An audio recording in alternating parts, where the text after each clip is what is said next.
Welcome back to the channel, guys. Let's see if we can get 350 wheel horsepower out of this naturally aspirated 2GR swap in an SW20. Let's get started.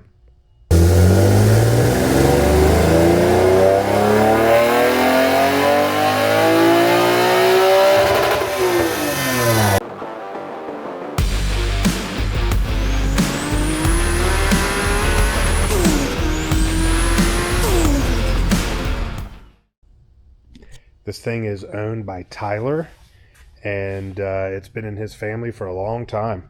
This thing has only got roughly 20,000 original miles on it, and he said him and his dad have owned a ton of MR2s over the years, and this is the only one that they have left. So he sent it up to us to revamp it. It hasn't been on the road in quite some time, I think, and we are going to do a 2GR with a lot of upgrades. So not our normal 2GR package. This thing is going to get a whole bunch of parts from Mark at Frankenstein Motorworks that should get us to hopefully around 350 wheel horsepower naturally aspirated. We're going to do Frankenstein Motorworks cams, valve springs, ECU and MAF tube, and their new billet intake manifold with a Holly top.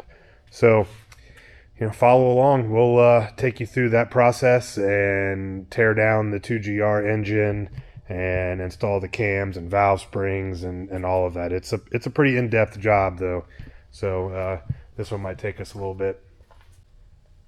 A cool story about this car is it is a is it a 91? I believe it's a 91. No, it's a 93 or 94. It might be a 94. It has the 94 taillights and everything. But this is a built 5S FE that they built many years ago. He said it's a built bottom end with a built cylinder head from Chris K over at Engine Logics. If you guys remember that him, he actually built a motor for me a long time before TCS was even around. And they were turbocharging the 5S with a 3S GTE turbo kit.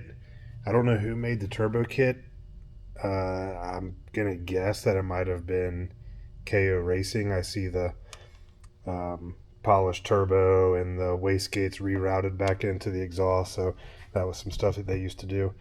We're going to be doing, it has a S54 that they have painted yellow, and we're going to take that apart and upgrade that with a Quaife LSD. And he's getting a ton of powder coated and Cerakoted parts to really make the engine bay nice. We got a brand new wiring harness from Doug at Wire Gap from scratch to make the wiring clean up and look nice. We have to do custom fuel lines and some stuff with the Frankenstein intake manifold that we don't normally have to do, but it should be good. And he's also getting coilovers from Bob Pham over at 808 and a set of front and rear big brakes from Wilhelm. And so this should be a really, really nice car when we're done. This thing with 20,000 miles, everything still looks nice. The doors close, everything feels solid.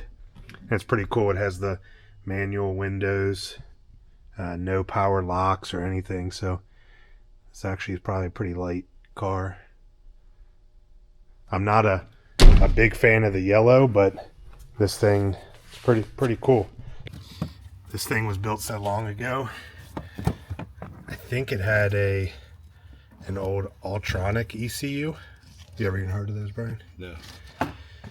Yeah, Ultronic. Oh, here's the old reluctor interface they used to have to put in. Okay. Dang.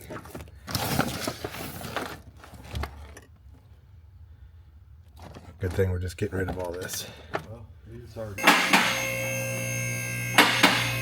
Color matched? Dang, dude.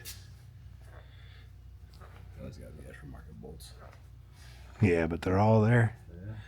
It's in really great shape. I guess that's what you get for 20-something thousand miles. That powder coated oil pan, or is that just really shiny looking? Oh, he wants to reuse that. Okay. We gotta modify it. Sure. Old girl over here is And we're using his Burke, right? a little yellow. Yeah.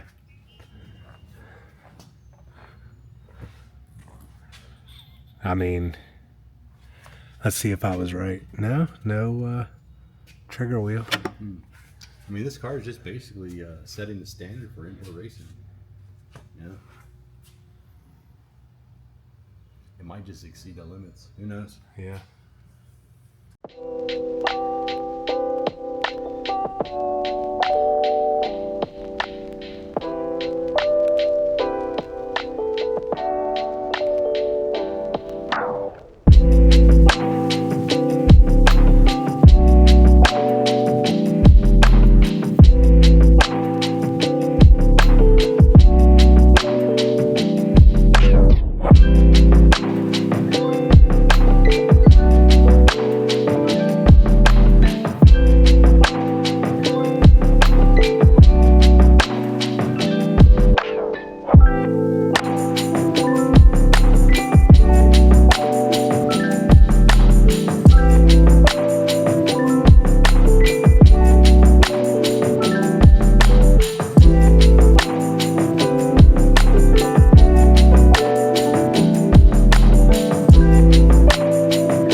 All right, we'll take a little time lapse here for you guys, and we'll strip this thing down, and we'll get Mark's 350 wheel horsepower package put in this thing and see how it does. I'll be curious to see if it makes the power that he says it can make. We're going to be doing his cams, valve springs, his intake manifold, his 3.5-inch MAF tube, and ECU, and quite a few other things. So let's get to it.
All right, this is most of the 350 wheel horsepower package.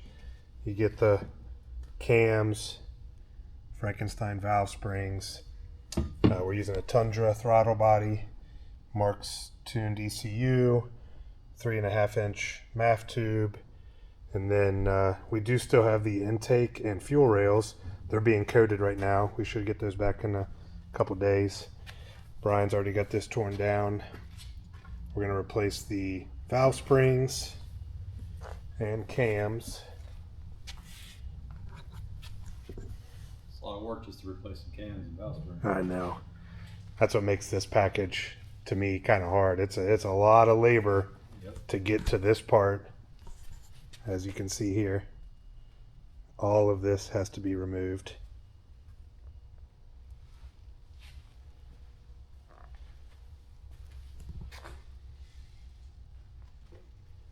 Yeah, fun times.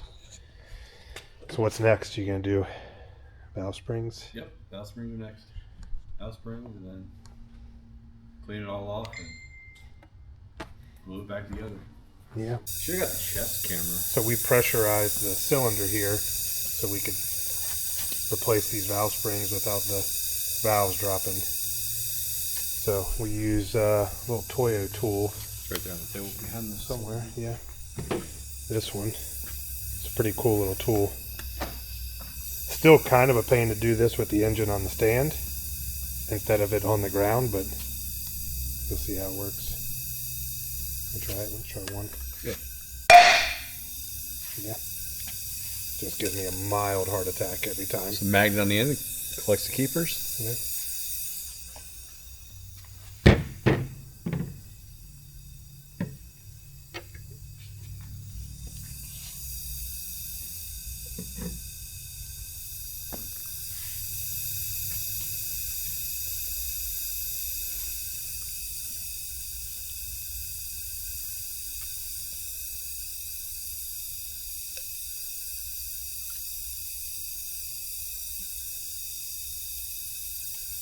Flip it around. Line her up.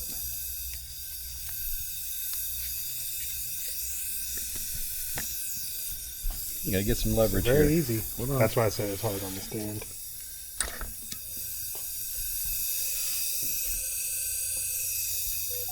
Your little Yeah. in there. Yep. In there like swimming. All right, we're done. That's it. Can't even tell it's changed. I got him. I just told him we were upgrading the valve spring. Oh, okay, cool. I didn't say springs. Cams and valve springs in. Back in time. Timing components. Brian doing the fun stuff. Am I allowed to stop working, sir? Back to work. Oh, gosh.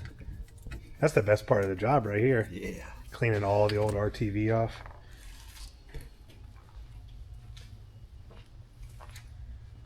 I love your way of knowing exactly which bolt goes where. Thanks. It's really technical. Very. Is this a SST tool from It is. Toyota? Yep. Just bought that from Snap-on. 35 payments of $100 and it's all mine. All right, here's a little progress update. Got the clutch on, got it all modified. This engine's gonna get the S54 transmission. Got the Frankenstein Motorworks lower plenum bolted in with the fuel rails and the stock injectors. Looking pretty good. With this setup, you have to switch intake VVTIs. Mark supplies all the stuff for that, which is very nice. That's handy. And then he got a new water pump. So we'll proceed on, get the harness on.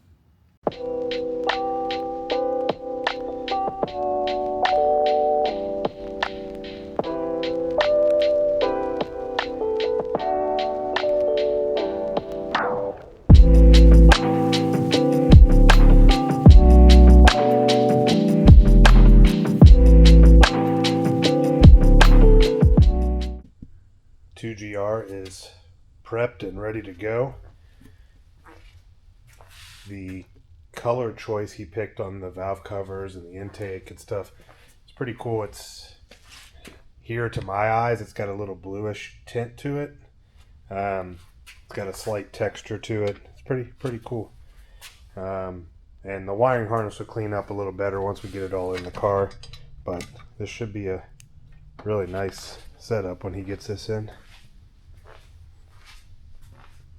And I don't think they're doing anything crazy, any racing or anything with it. I think they're just kind of turning it into a weekend cruiser that they can enjoy again. It's been a long time since they've driven it.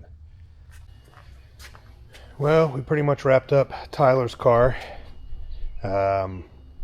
we were very bad about filming throughout the process, so I came over here before we dynoed and finished everything up to kind of show you.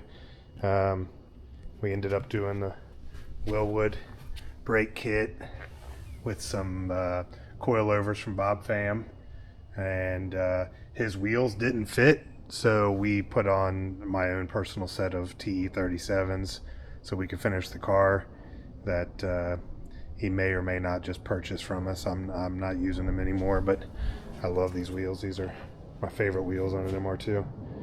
So all that's left, we got to figure out an issue where we were done and the car wants to idle very high, so about 2,000 RPM even after it's warmed up. So we've been in talks with Mark over at Frankenstein and trying a few things, and he's had us check the throttle body and some other things, and none of which have worked. So today he had sent us a different ECU to try to see if maybe it's something that's in the flash of the ECU. So we're going to try that.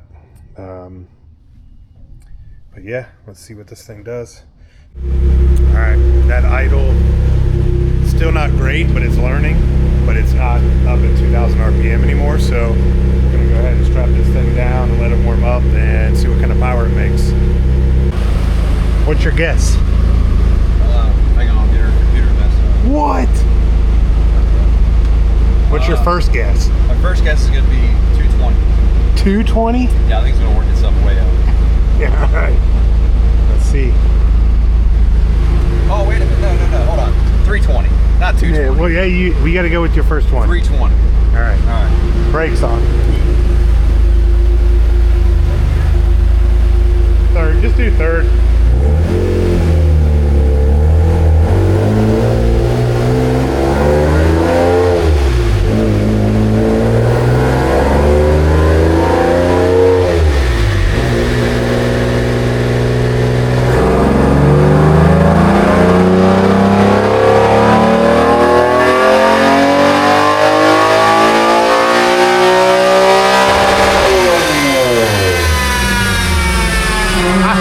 I think you might be right. This tag is way off. Yeah, I think you might be right What?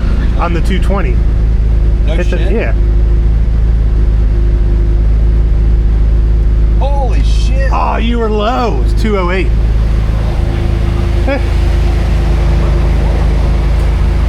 Will you click that? Not a good first run, but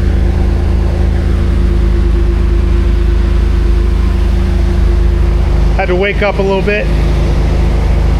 No. Man, you could almost see the future. That was an accident.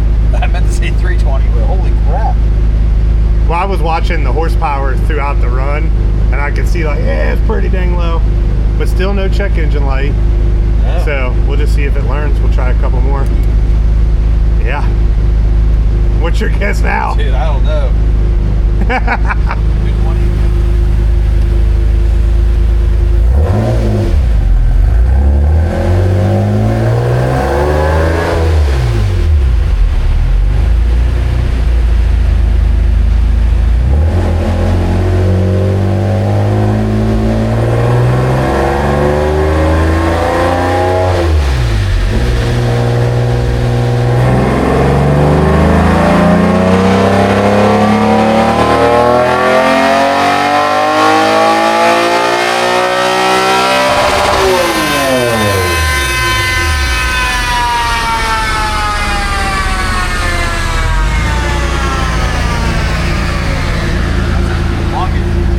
Huh? That's the longest dip you found. Yeah. So we got something going on. Let's. All right. It's been a while since we last had this on the dyno. We ran into some issues, as you saw, where the car wasn't making good power. It was kind of odd. There was no check engine light, no abnormal running or idling or driving. It just didn't make any power. We even checked air fuel, timing, everything was spot on. So then we were kind of at a loss. So we had contacted the guys at ATS and Mark at Frankenstein, just kind of sending them pictures of how the timing was set up. We've done it a few times. Everything's been perfect. It just looked like maybe it was off like half a tooth if you were really splitting hairs. So we decided to, do the extra work. We pulled the engine back out of the car, stripped the oil pans off, basically did the whole job over again, and redid the timing again. Car fired right up, and we're going to check it. I mean, hopefully that's what it was. The 2GR timing marks are very vague when you look at how everything lines up. It's not like a 3S GTE where it's very simple. There's a lot of marks, and they're all they could sway either way and they still look right. So I'm hoping that's what it was. So we've just strapped it back down, and we'll see what it does. I know Mark claims 350 on this modified ECU that he sells. The only difference between us, what we have here, and what he did it with the higher compression pistons, but he's thinking that this should probably be in the 340 range with the factory 2GR FE pistons. This car looks beautiful. I'm not a major fan of yellow cars, but this thing is beautiful. We also had a X-brace from Bob Pham that we had coated, and have just now realized that it does not clear Mark's intake. So I'm not sure what we're going to do there yet. That was the last piece to stick that on, but so we'll see. All right, let's see how she does.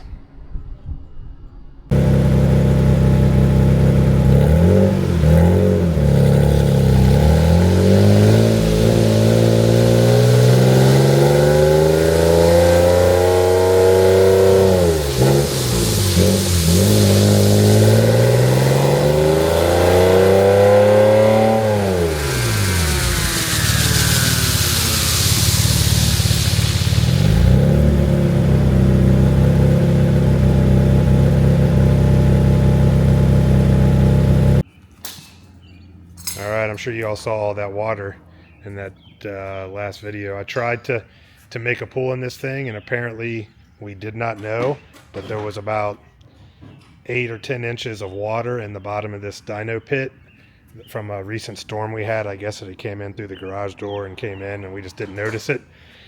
So as soon as the roller started going, it was slinging nasty water everywhere. So we've got down in the pit, cleaned it out, got all the water out, and we'll try this again. Hopefully it goes a little smoother this time. Can't leave you alone for 10 minutes. I know. I tried.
Well, here you go.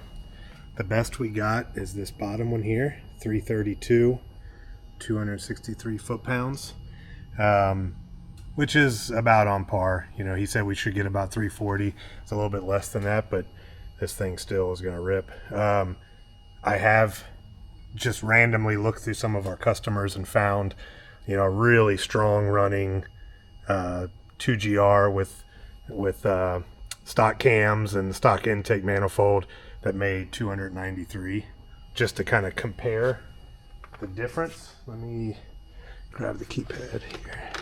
So you can see adding the cams, this green graph is the cams, The cams and the intake definitely lose some bottom end. You know, it's probably, let's just pick a random spot right here.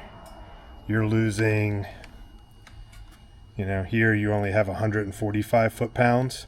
Here you have 181, so you're losing a lot here. Horsepower, you have 181. I'm sorry, I'm looking at this wrong. We got 181 horsepower to 145. Torque, we have 191 on the cam car and 238. So it's a big, you know, if you're just daily driving this and you want a lot of mid-range, maybe this kit isn't for you. But where it shines is up here. So you get pretty much everywhere past 4,500. It's kicking ass. You know, all the way up here you got let's see here at 7,300. The stock cam car had 281 and this car has 332. So about 51 wheel horsepower difference there at Redline. Now granted, that is the intake manifold version 2, the full billet intake manifold and the cams and valve springs, and we're revving this thing to like 7,800 RPM. So you know, you're getting a lot of power band up at the top if that's where you're wanting to use it. So all in all, I would say it's on par for what they claim.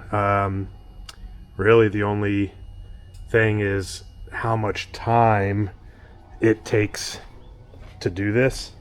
I mean, this doing the intake manifold and the cams and valve springs, even us, it adds a day and a half of extra work, even with the engine out of the car. It's just, and for us, it ended up taking us twice that long because we had to take it all back apart. But yeah, this is a pretty cool setup. I can't wait for Tyler to get it back and to let me know his thoughts. You know, hasn't driven this car in many years, and now he went from a, you know, semi-built 5S FE turbo to a 330 wheel horsepower 2GR. This thing should be a blast. So this one's pretty much wrapped up. We'll let Mark know how it did, and yeah, on to the next one.